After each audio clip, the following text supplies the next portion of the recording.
How worried are you that we will not see an equitable distribution of the vaccine when it becomes available? Good to be with you. Yes, I'm not just worried. I'm afraid one has to expect that there will not be a fair distribution of the vaccine. Obviously, it's right that essential workers are in the front line. It's right at the front of the line. It's right that the elderly and those who are susceptible to disease are in the front line. But the great danger, obviously, is that large swathes of the world are left out. And the reason for this concern is really based on very recent history. We know, for example, of the massive economic stimulus packages that have been given in the richest countries of the world, but we also know that the global macroeconomic response for developing countries has been very weak indeed. We know, for example, that 64 developing countries spend more on debt interest than they do on health coverage. And so we're in a situation where large swathes of the world, I think, are having to plan on the basis that the pandemic will become endemic and that this will be a 2, 3, 4-year process before they get the benefits of the vaccine. That obviously strengthens the need for immediate action to protect communities, not just on the health side, but on the economic side as well. David, not to be Pollyanna about it, but does a President Biden change this scenario on a multilateral countries working together scenario? Well, that's a great point. Look, I, like everyone else, we're desperate for a bit of Pollyanna, so I don't apologize for being a bit Pollyanna-ish. But look, the Biden administration has made some really quite detailed commitments. I'm obviously from a European background, albeit I'm now leading a US headquartered global NGO. The American tradition isn't to have the kind of detailed manifestos, but if you look at the Biden campaign plan, on things like engagement with the World Health Organization to ensure a global pandemic response, not just a different kind of US response. If you think about what they've said in respect of the largest humanitarian catastrophe in the world in Yemen, they've been very clear about what they want to do. If you think about the way in which they've talked about bringing American presence more clearly into global diplomacy, it's not a question of being Pollyanna, but it's saying there's clearly a new start.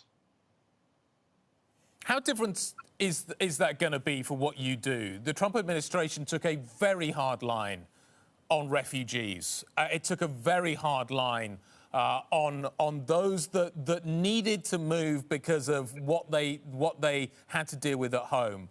China was one area you could argue that was an exception when dealing with the Uyghurs. But nevertheless, how different in terms of the approach that's going to be taken do you think we'll see between the two administrations? I think that in some areas, a very stark difference. I mean, one example for a US-based audience would be to think about the number of refugees allowed into America.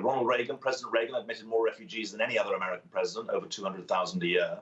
President Trump cut the Obama level of 90,000 down to just 15,000 who were allowed in the pre-COVID year.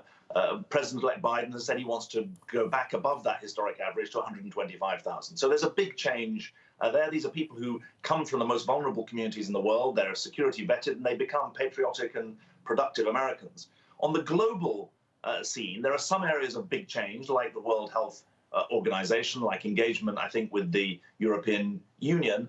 In other areas, it will be more nuanced. There are very, very difficult issues, for example, around Syria, around Libya, where the differences or the change, I think, will be taking place over a longer period of time and will be measured more in inches than in miles. So I think it depends on the policy area that you're looking at. One final point, though, I think we have seen over the last 4 years quite a systematic demonization of many of the people who we serve, refugees who are branded as a terrorist threat rather than as civilians in need. I think the Biden camp, and certainly the campaign and the president-elect's team, have made clear that they want America to reestablish its place as a humanitarian leader. And I think that's quite significant and in tune, interestingly enough, with Congress, which has resisted President Trump's attempts to cut the humanitarian aid budget, and also in some of the recent polling with the American people. So, David, I wonder on a more immediate front, Biden has been mentioned very much in the Brexit conversations, his Irish heritage being spoken about. Boris Johnson, President Trump definitely saw eye to eye on that kind of issue. How do you think the Biden administration or President-elect Biden plays into the Brexit conversations?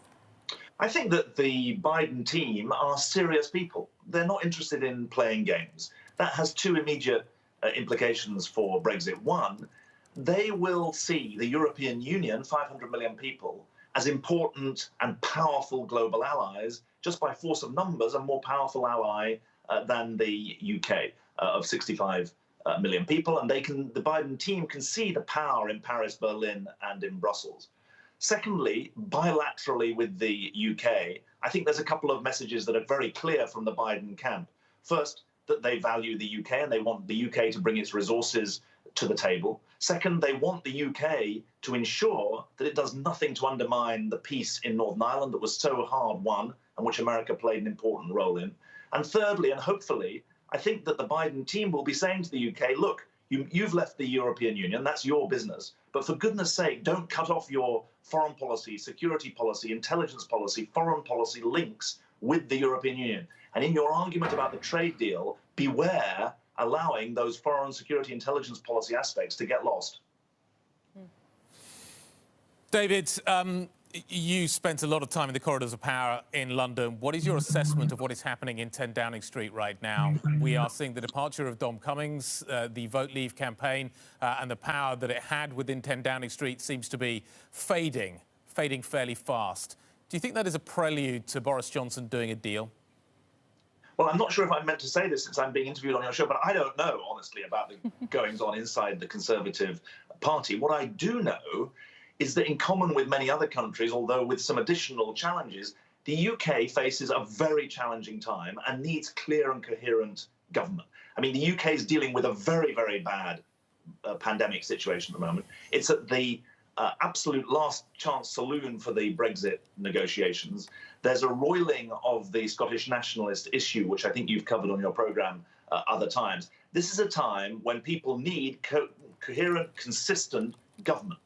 And you can see the kind of tone that's being set in a transition here by the incoming Biden administration. I think there are some lessons about how government can convey sureness of purpose, clarity of touch, and above all a view that it's the people's needs that count, not the internal feuding.